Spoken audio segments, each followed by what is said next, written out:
Everyone, आज हम start करेंगे इंड एस 2 इन्वेंट्रीज़ के साथ। सबसे पहले what is the meaning of inventories. Inventory मतलब कोई भी asset which is held either for sale और for consumption in the ordinary course of business. Asset मतलब कोई भी resource which is under the control of an entity due to some past event which is expected to give some future economic benefits to the entity. फिर अपन ने पढ़ा which is either held for cell के लिए आप क्या held करते हो, यू हेल्ड WIP और फिनिश्ड गुड्स। कंजम्पशन के लिए आप क्या होल्ड करते हो, raw material, stores and spares, loose tools मतलब लूज टूल्स हुए, स्टोर्स एंड स्पेयर्स हुआ, raw material, WIP, finished goods, ये सारे इन्वेंट्री में क्लासीफाई होंगे provided they are held for sale और consumption in the ordinary course of business. मतलब suppose आपने डिसाइड किया कि अब आप एक असेट सेल करोगे, तो क्या वो इन्वेंट्री हो जाएगा? नहीं, क्योंकि it is not held for cell in the ordinary course of business. Okay, now this Ind AS 2 is broken down into 3 parts. पहला पार्ट है रिकग्निशन, सेकंड है कैश फ्लो assumptions, थर्ड है वैल्यूएशन। ओके, सबसे पहले हम देखते हैं recognition of inventory. हमेशा आपको इनिशियल रिकग्निशन करना है एट कॉस्ट।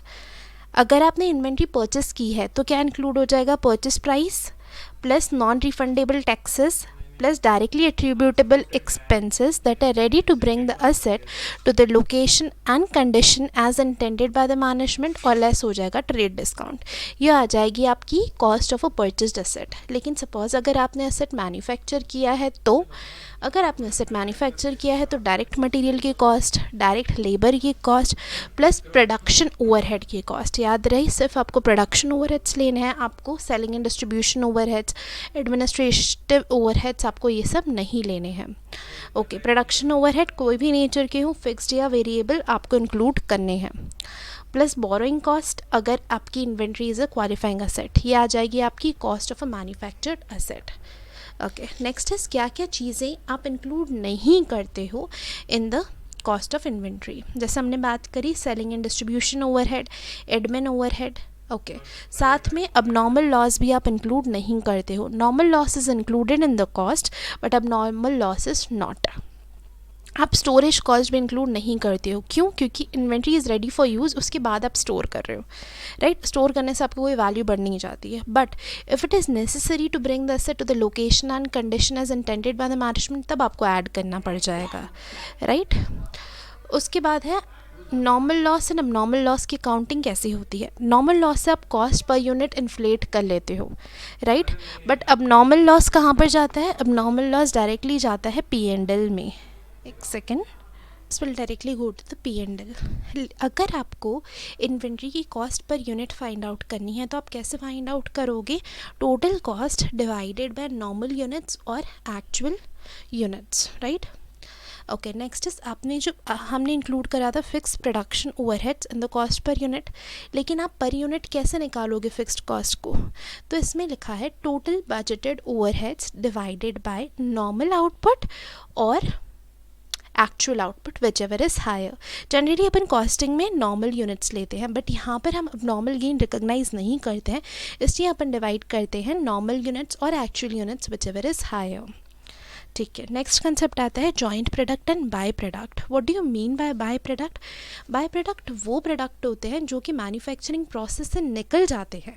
मैनेजमेंट का कोई इंटेंशन नहीं होता, सीरियस इंटेंशन नहीं होता of selling them in the ordinary course of business, इसीलिए वो इसका डिटेल्ड अकाउंटिंग रिकॉर्ड नहीं रखते हैं। वही जॉइंट प्रोडक्ट क्या होता है? जॉइंट प्रोडक्ट वो होते हैं जिनके लिए हम ये मैन्युफैक्चरिंग प्रोसेस कर रहे हैं, जिनके लिए मैनेजमेंट डिटेल्ड अकाउंटिंग रिकॉर्ड्स रखेगा। अब इनकी अकाउंटिंग देख लेते हैं। सबसे पहले हम लेते हैं gross product cost. Gross product cost में से हम लेस कर देते हैं NRV।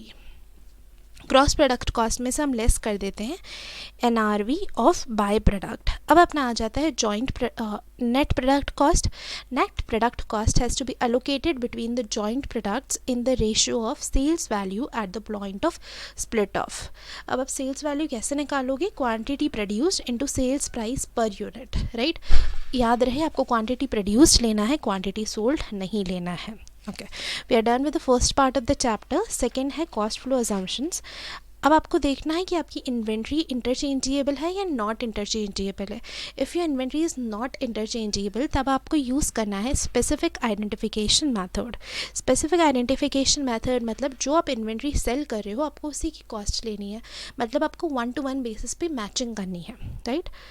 ओके अगर आपकी इन्वेंट्री इंटरचेंजेबल है तब आप जनरली फॉलो करोगे फीफो या वेटेड एवरेज, मतलब LIFO method is not allowed, but कुछ एक्सेप्शंस हैं। सबसे पहला मेथड जो एक्सेप्शनल केसेस में हम यूज़ कर सकते हैं वो है standard costing method. This method is available to the manufacturers जिनकी की actual cost is approximate to the standard cost.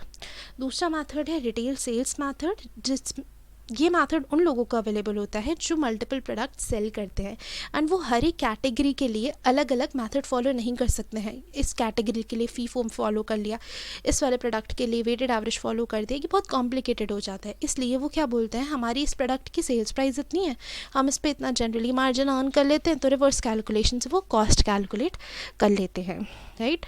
अब last part of the chapter is valuation.